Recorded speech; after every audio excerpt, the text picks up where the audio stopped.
Welcome to the Pineapple Perspective. Not only is this a super special show for many reasons, here they come. Shawn Walchef was show guest number 1 almost a year ago. He's the reason I do a show. He's the reason I stay doing a show. He's the reason I get better at a show. This is episode 50 of the Pineapple Perspective podcast with Troy Hooper. And it is also the first time I have ever done a live on scene in a store show. We've never done this before. We've never been outside the studio. And the studio's like a home office with a Zoom camera, right? This is the first time we've been on location, as they say. Shawn, welcome back to the Pineapple Perspective, episode 50. You're the first, you're the 50th. I guess you'll be the 100th as long as you keep coming back. Welcome to Pepper Lunch in Las Vegas, Nevada. This is going to be the best episode of all of them. Even better than my first appearance. I'm not sure we even started off as the best episode yet, but we'll try and make it try. better. We're going to try. We're going to make it better. This will be the best episode today. That's right. Right now. Yes. Okay. Because we're going to do 1 today, not 3 like we usually do. No problem. Okay. Let's go. I want to welcome everybody to Pepper Lunch in Las Vegas, Nevada. We're here for at least 4 different conferences that are happening and overlapping right now. And we're taking advantage of this opportunity to sit down together, catch up, talk about podcasting, talk about shows, talk about media for the restaurant business. There's nobody better in this business than Shawn Walchef to do this. And Shawn, remind the audience what hospitality means to you, because we always ask that question. So let's revisit that. Kindness to a stranger.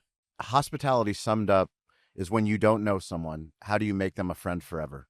And that's truly, whether it's fast casual, whether it's fine dining, whether it's at the hotel, How do you make somebody a friend that you don't know? Somebody that you feel welcome, you feel seen. The coolest thing for me, Troy, coming in here, knowing when I met you, which was during the pandemic on Clubhouse, we had lots of long conversations about the things that you were building, that you wanted to build. This was pre-Pepper Lunch. Yeah. And to see, before we started recording this show, about 15 executives, owners of franchises, franchisees sitting here looking at the opportunity before them to open up more Pepper Lunch restaurants, but also that to see Paul, part of the team, and go to the Irvine Spectrum opening and to see Paul building in public. If you're not subscribed to Paul Tran's Substack newsletter, please stop what you're doing, subscribe to his newsletter and Restaurant Technology, because we just launched that. But 2 newsletters that I care deeply about. But back to Paul, you and I did a show from the floor of the National Restaurant Association show in Chicago. We did. Where you were announced as the CEO of Hot Palate America. And I had you on the show. I had Yoto on the show. And we got to discuss what was the plans. You had a lot of pressure to execute on said plans. But now we're in a position where some of the top restaurant leaders are kicking down his door to come and try to get a meeting with Troy. So it's really cool. I'm honored to be sitting here. I'm so happy that you've done 50 episodes. I can't wait till your 250th. Number 250, you have to have me back on. So okay. We're going to see what you accomplish over the next 200 episodes. But I think storytelling is one of the things that we connected on early on with. I mean, my son, my daughter, Colleen and Mila, they have been, and my wife, Rositza, they have been hanging out with Austin all day. And every business is a family business. Pepper Lunch is a family business. It started a long time ago, and you're continuing the legacy. So I'm excited for today's show, and anybody that's new that I don't know, it's a pleasure to meet you. I hope to meet you in real life. We had a Rising Tides meetup that you didn't make it to, but you made it to Matt Plapp's party. I did. Vegas is it's really cool to see what's happening in Vegas. I think this is probably a show time that we're going to be coming out to for a long time to come. Yep. No, I agree. Yeah. I mean, let's just do the flowers thing now. It was generous of you. You're the reason that I'm doing this. You pushed me for years to do this. And it really is just a culmination of opportunity to see it be done, see how you've succeeded, how others that you've coached succeed at doing this, as well as having just the right opportunity, right time, having the support that I needed, having the funding I needed. And not that you need all that to start a show, but it just put me in a position to say I had no more excuses. Yeah. And now, 50 episodes in, I get people that stop me every day, that talk to me online, LinkedIn, email, text, at these shows, and say, "Oh my God, I love your show. I listen to all your." Yeah. I'm like, somebody listens to all of my show. I say, why would you even do that? Yeah. My shows are very different because each person I talk to, we try to really hone in on the thing that's their specialty, and that may not be interesting to everybody, so it's really honoring and interesting and flabbergasting and all that. But yeah, I mean, one of the things you say, you kind of have one of these sayings. You have this acronym about consistency and quality. Share that with the audience, because that is really what I'm trying to live by and trying to see the fruits of that labor. And you're proof. I'm proof through you and all the people you've inspired. Talk to us about your acronym and about achieving quality through consistency. Do you know what the number one human fear is? To look stupid. Speaking in public. Okay. People don't want to look stupid. Well, mine is heights over 4 feet. So if you stand on a table, my toes go numb. If you want to have fun, send a pineapple perspective on Instagram. Any kind of roller coaster reels. Troy absolutely loves getting sent. My son will love watching them. I will not. Loves getting sent anything that's fear of heights. But back to the human fear. I think one of the most important things is understanding that we've never had technology to be a publisher, to be a distributor, to be a media company. When we said that Cali BBQ was a media company, people laughed at us. People still, to this day, laugh at us. I laughed at you. Yeah, because you found our content. In 2019, I heard you say that. Yes. And I was like, what the heck is a barbecue media company? Correct. Okay, so he does media for barbecue brands. Okay, that makes sense. And then you did a lot of things that had nothing to do with barbecue. Nothing to do with barbecue. Like, everything to do with technology, storytelling, and hospitality. Yep. And those are the three things that we hone in on. But to answer your question, quantity plus speed plus consistency will eventually equal quality. And what we learned in our barbecue business, we learned in our media business. And that's that you have to do a lot. And in the beginning, it will be bad. You will make bad brisket as a barbecue restaurant. Even the best pitmasters on earth made bad barbecue when they started. But if you focus on the craft every single day, getting a little bit better, quantity, speed. So you can't just do a lot in one day. You've got to do it consistently with speed, and eventually you'll get to quality. Yep. I think that's true. I don't know if my podcast has gotten better over 50 episodes. Or if I've gotten better, but the podcast has gotten better because the guests have gotten better.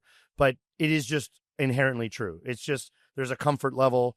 I don't have a script in front of me. I don't have a screen in front of me. I had nothing prepared to have this conversation. I know you well enough. We can have a decent conversation without all that. A phenomenal conversation. Yeah, we can have an awesome conversation always. But I know that I've gotten more comfortable, which equals a more interesting listen. And I've learned how to have better conversations with people more naturally. And if you go back and listen to episodes like, say, 1 through 10, I think you'll understand what we're talking about. But talk to me about the idea of having your own show. Let's talk about what you do for a living, because it's transformed my business. Yeah. And I don't just do it as a podcast or a show producer. This is one arm of a much bigger ecosystem for Pepper Lunch, right? We make noise, we get awareness, we build trust and authority at Pepper Lunch through many media, many mediums of media. And it's really trying to resonate with different people, the same people in different places and times of their life. So you really push a lot of people to get uncomfortable, get out there. And it can be an audio file without video. It can be a video production. It could be a smartphone storytelling with your cell phone, or even just like writing on Substack, right? Write a newsletter. Yep. If you just want to do that, but talk about the impacts, because I can sit here and talk about the impacts on me and the Pepper Lunch business and the awareness that not only has Troy Hooper's personal brand gained and the trust and authority Troy Hooper as an executive has gained, but the awareness of the brand and the depth of understanding about the brand. And we don't sit here and talk about Pepper Lunch on the show. I say they're the only sponsor of the show because they are. Yep. I encourage people to go to the website, but this is not like a commercial, but just the general awareness of me and the sponsorship and the brand I work for. It has just opened so many doors, and I think it humanizes and it makes me accessible, or it makes the brand accessible to people. So talk about a little bit about the results of what you've preached for many years, and now you start to see people like me execute on it and get results. So I'll share a story. When I went back home, we're staying at the MGM. I went back to the hotel room. Rositza, my wife, she was with the kids, my son, Colleen and Mila, and they were explaining, their day. They went to the Bellagio, they saw the fountain, they went and they got lunch. Eventually, they made their way back to the hotel. When they got back to the hotel, took a nap. After nap time, they got up and my daughter started watching TV. She was watching TV in the hotel and she started getting frustrated. She was frustrated because the TV in the hotel is not on demand. She's the alpha generation. Right. She could not for the life of her understand why there were commercials getting played during the show that she was watching. Or she can't watch what she wants. When she has wants. to watch whatever the TV is offering her at that moment. My son's the same way. Same thing happened when my truck no longer connected for whatever reason. There was a mechanical issue. The Bluetooth didn't connect. We listen to Spotify as a family. The Walchef Wolfpack listens to Spotify. My kids say, Dad, play this song, and magically Dad plays the song. Well, we started to listen to radio, FM radio. And you're laughing because FM radio is absolutely crazy that we used to listen to FM radio compared to what we get to do with Spotify. And to your question, we say be the show, not the commercial. And the reason that we say that, because it sums up everything that we believe in our core, that no one wants to be sold to. And that doesn't mean that I'm against advertising. I'm just against shitty advertising. Yeah. I'm against people selling. And from somebody that goes to trade shows, somebody that, if I look at your emails right now, you probably have 80 different pitches from companies that want to work with Pepper Lunch. The companies that win are the ones that are storytelling in public. Just tell your story. And the question is always, well, what's the ROI? How does that lead to sales? Just like I know, it doesn't in the beginning. Right. In the beginning, when it's bad, it doesn't lead to sales. But when you show up, there are 1 billion people on LinkedIn. 1 billion users on LinkedIn. Do you know how many of them post one original post a week? No, but very few. Take a guess. 3%. 1%. Yeah. 1%. But if you go on LinkedIn, you see the same Troy Hooper, Shawn Walchef, Jason Berkowitz. You see the same people posting, and you go, oh my gosh, I'll never stand out. The goal isn't to stand out. The goal is to share your story. Right. If one person sees that you decided to get outside of your restaurant and come to the bar and restaurant show because you're looking for new technology, maybe that person might be your next GM. Maybe they might be your next investor. Maybe they might be your next spouse. I mean, you don't know until you do it. Right. And I've done it so long that I have conviction, knowing what I believed as a thesis back in the day, knowing that the DMs that I get for the brands that want to work with us, I know that it works. Yeah. I know that it works. And I know not only does it work, but we're still early in 2025. Still in 2025. We just went all in on YouTube. The last quarter of last year, I hired 2 YouTube producers, and our videos don't get thousands of views. We get hundreds of views. Right. But the hundreds of views of the people that are watching are the people that I want watch. Sure. They're business owners. They're entrepreneurs. They're restaurant owners. They're people that care about storytelling. They're people that care about technology. And by doing that, I know, hey, I'm not doing YouTube just for 2025. I'm going to be doing YouTube probably the rest of my life. We did a Pepper Lunch Walchef Wolfpack at this exact Pepper Lunch because my kids are telling stories. I had Colleen and Mila on Digital Hospitality yesterday. I interviewed both of them. I saw a picture and I was wondering what Mila was doing with a microphone. They asked. Yeah. They ask. They see what I'm doing, but I want them to learn about public speaking. And now public speaking is speaking to a camera, speaking to a microphone, speaking to a smartphone. Yeah, that's all phenomenal stuff. I just say, for me, I just show up and do it, and I don't worry about it. And I hope that I look back on it and I find it interesting for me. Yes. And if it's interesting for me, maybe it's interesting for somebody else. I'm not one that listens to every episode. Yep. But every now and then I'll listen to, I don't know, maybe 1 in 5 episodes all the way through. I usually wait a couple of weeks and I'll listen to it. And man, when I can go, oh wow, that was pretty interesting. I didn't realize that conversation was like that good, so to speak. Yeah. Talk a little bit about like getting over the fear, but getting over the fear of like rejection or the fear of looking stupid or the fear of people's opinions of whatever it is you're doing. If you're doing blogging, newsletters on Substack, if you're tweeting, if you're whatever you're doing, talk a little bit about getting over that, because like you said, the fear is real and it keeps people from doing it. And I don't think I didn't do it for fear. I don't know why I didn't do it for 4 years. Yeah. And you gave me a lot of shit for it. I give you a lot. And I persevered through a lot of those shaming moments in public, because you did it in public.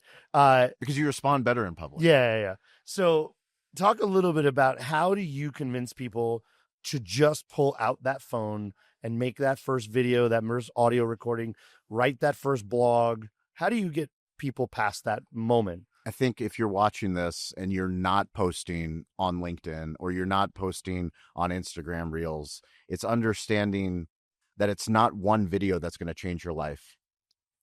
And it might not be 1,000 videos that change your life. It's the dedication to the habit of storytelling, of understanding that what you're doing, do it for yourself 3 years ago. If I told myself 3 years ago that I would have 4 members of our team, Aaron, Michon, Brandon, Tony, that we would be in Las Vegas, paid for by multiple brands to record all day on Monday, record Pizza Expo and Bar Restaurant Show on Tuesday, and on Wednesday record all day at Durango, brand new hotel and casino. We recorded in a Walmart. We've done digital hospitality shows, restaurant influencer shows, restaurant technology Substack shows. And now the Pineapple Perspective. And now the Pineapple Perspective. I would have said there's no way that that's happening. And that was 3 years ago. Yeah. So I have to record this for myself, knowing that in 2028, I'm going to look back at the 50th episode of the Pineapple Perspective and go, remember what we were doing, Troy? Look at how many stores Pepper Lunch had, and look at what you and I have both accomplished. Right. And look at how much better we are at number one at storytelling. Yeah. Look, you're never going to be better than you will be tomorrow. And you're not going to be better tomorrow if you don't start today. Yeah. And that's the reality. And what you said just resonated.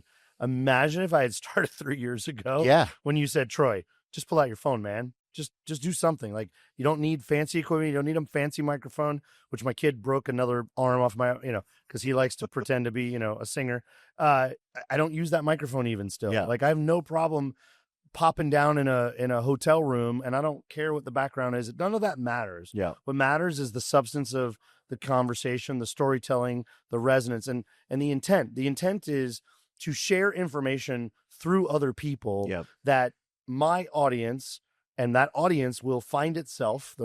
Different people listen for different reasons and look for different things from it, but that they will find something beneficial. My intent is to share knowledge, experience, resources, and access to amazing people in this industry that I gratefully have access to, just to share that to John Smith, pizza shop owner in rural America, USA, and that person gets something and goes, oh, I should try that. Our friend Charlie Eblin is one of my favorite examples of this. I think we've known Charlie about 2.5 years, maybe at least 3 years. 3 years. Sure. One man got laid off in the pandemic from a major brand as a major executive, and his wife gave him permission to start a barbecue restaurant. Ended up, he had to start a barbecue catering company, which then got a trailer, which then got a small brick and mortar, which now is...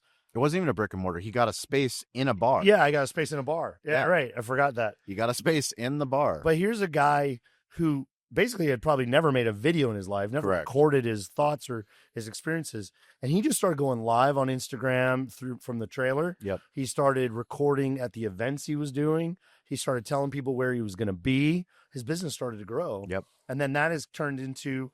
The guy has a show on ESPN Sports Radio with sponsors, 1 million or 1.5 million listeners a week, and with major brand sponsorship money, and people calling him going, "Hey, can you talk about my hat company?" Is one of them, right? Or can you talk about?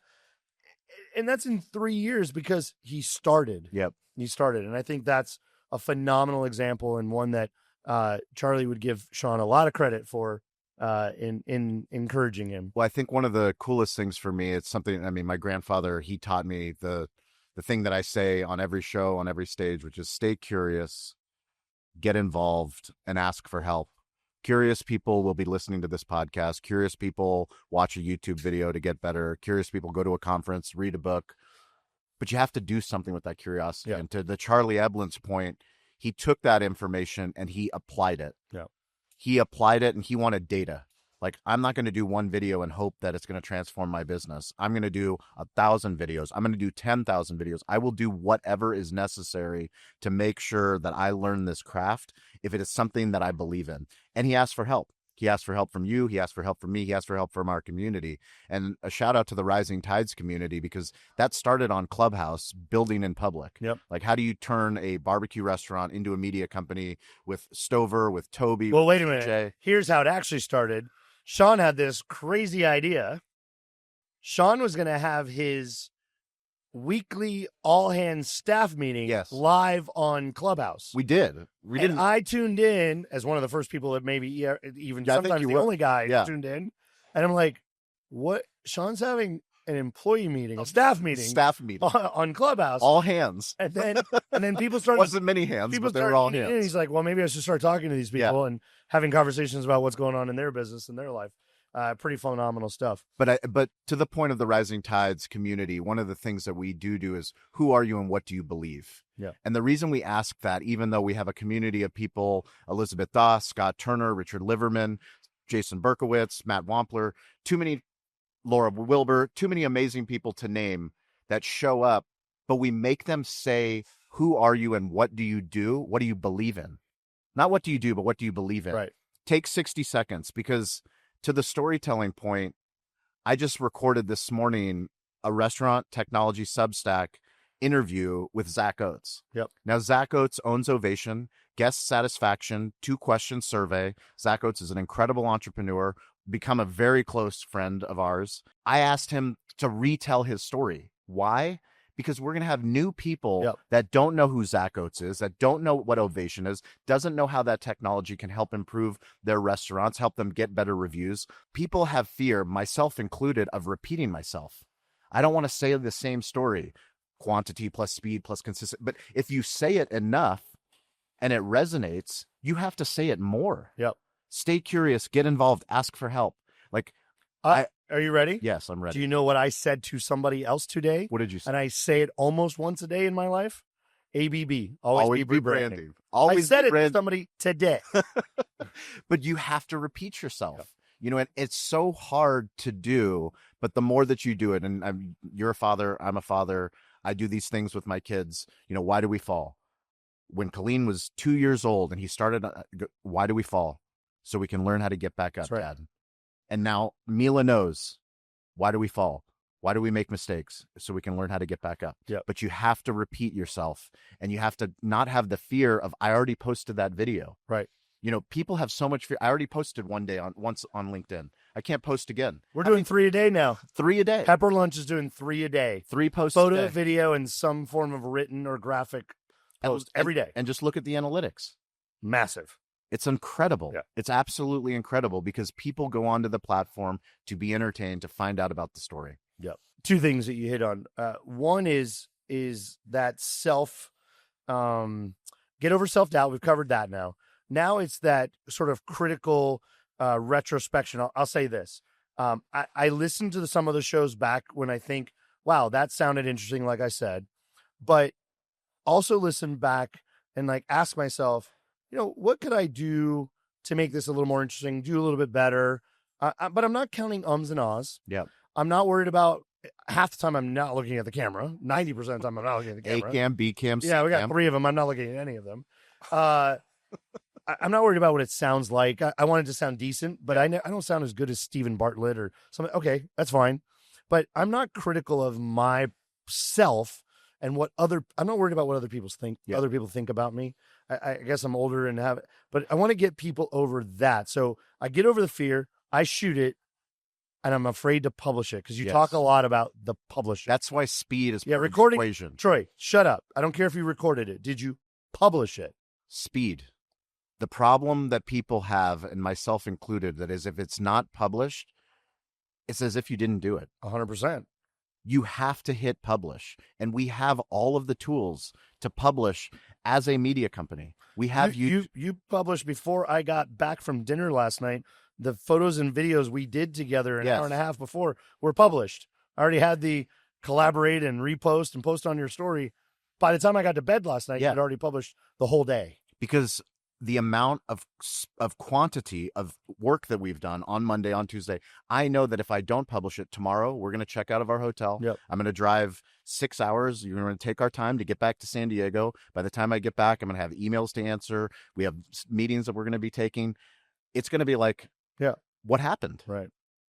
If I wait till next week. So you have to do the speed. You have to take the shot. We'll talk about, though, people that want to listen back and criticize or critique themselves, and they use their above themselves view of that and think with their perspective, oh, that's not good enough, I can't publish that. When the reality is the feedback loop, the doing it, publishing it, paying attention, getting the comments is not meant to be negative. Don't take it as a negative. Take it as a constructive learning opportunity. I think, one of the coolest things for me, we say smartphone storytelling because that we have the ability to take out our iPhone or our Android and record a video and publish the video, not wait. Don't keep it in the cloud, publish the video. But when you see someone like Mike LaRue, who is part of our Rising Tides community, and we have a conversation at a Stephen Ronau lunch. So we're at a Stephen Ronau lunch. We're telling him, he's like, oh my God, Troy, like, I can't believe all the videos you're posting on LinkedIn. I've been thinking about posting on LinkedIn. And both you and I gang up on him and we're like, listen, you have to do it. He does it. And then all of a sudden, all these people who I don't know, you don't know, but are connected to him, they go, wow, how did you have the courage to do it? How did you have the courage to do it? You don't know who's sitting on the other side, that your story, what you say, how you say it. And to your point of like, what if I stutter? What if I say something? What if I'm scared? What if I'm nervous? What if I'm sweating? Back to how many people are on LinkedIn? There's 1 billion people just on LinkedIn. Forget about Instagram, Facebook, all the other platforms. Just on LinkedIn that are sitting there in their office, in their home, going, I have a unique point of view. I have a story. I have some opinion to say, but I don't know what to say. And it's just say what you believe and hit publish, and then do it again tomorrow, and then do it again the next day. The quicker that you make the commitment that if you check email every day, what if you published a video every day? Right. After 1,000 videos, you're going to learn something. After 100 videos, you're going to learn. At 50 podcasts, you've learned a lot about podcasting. So let's wrap this up with some encouragement. I'll say this. I don't think about it. I show up, I have a conversation, I walk away. Now, I have the privilege of having the resources to do that, but here's the point. The point is that I require this scenario is when I'm in my home office and recording, I record not less than 2, but usually not more than 3, but we do 3 shows in the same day. They don't have to be back to back, but I record 3 shows. My team, and this is, again, this could be your spouse that helps you or you do it yourself. I have a list that never falls below 50 people. So it's never like I have an excuse. There's a list of 50 people. We've reached out to them. 20 of them have booked. I got to show up. I got to show up to that booking. I've got to mentally be prepared. I got to look at my notes and say, what do I want to get out of this conversation with this person? And just do it. And I just do it and I forget about it. Now I have the privilege of other people doing the editing and publishing and posting and all that. But the point is just do it. Don't worry about it. Do the next one. Don't worry about it. Do the next one. At some point you look back and go, holy crap, it's been 50 episodes. Correct. I can't believe it's been 50 episodes. And I'm really, really privileged to be your friend. Very privileged to have your counsel and your advisement. And very grateful that you continue to be a guest on my show, not only have me on your shows, which is fantastic, but what you're doing for this industry. I'm not the only one that's told you this. I'm not the only person doing a show because you beat on them for 4 years to do it and shame them publicly to do it. But yeah, just wanted to share. Really grateful, really excited about what's going on in your world. Next time we talk, let's talk about Cali BBQ Media and all the amazing things that are going on there. But I wanted this show to be more about the fundamentals. And I think we covered that. And I hope we encouraged you that are listening or watching this on video form to just pull out your phone and share one thought. What happened today? One thought that you think other people have experienced that moment today or before, and share your thought. And that's it. And see what happens. Do it again tomorrow. Do it again 3 times.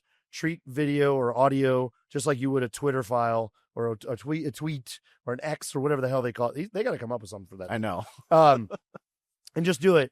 and then look back after 50. I think Yep. you kind of encourage people, if you don't do 20 or 30, you may as well almost not do it at all. You're going to learn, but you got to stick with it long enough to learn something from it and see the effects and the value. So thanks for everything you do, my friend. Thank you. It's truly an honor, Troy. That's the end of the Pineapple Perspective on location at Pepper Lunch, Las Vegas, during the many conferences that are occurring locally today. Our first on-site recording of a podcast, and of course, no better person to do it with than the great Shawn Walchef. Cali BBQ Media, Cali BBQ Online, everywhere you go, everywhere you look, you can't miss it. I publish 3 things on LinkedIn a day for Pepper Lunch. He probably publishes 15 to 20 things a day across umpteen platforms. So please follow Shawn Walchef and continue to learn from him and his shows. Thank you, Troy. Thank you for listening to the Pineapple Perspective. If you loved today's episode, leave a review and a 5-star rating. I look forward to welcoming you back next time.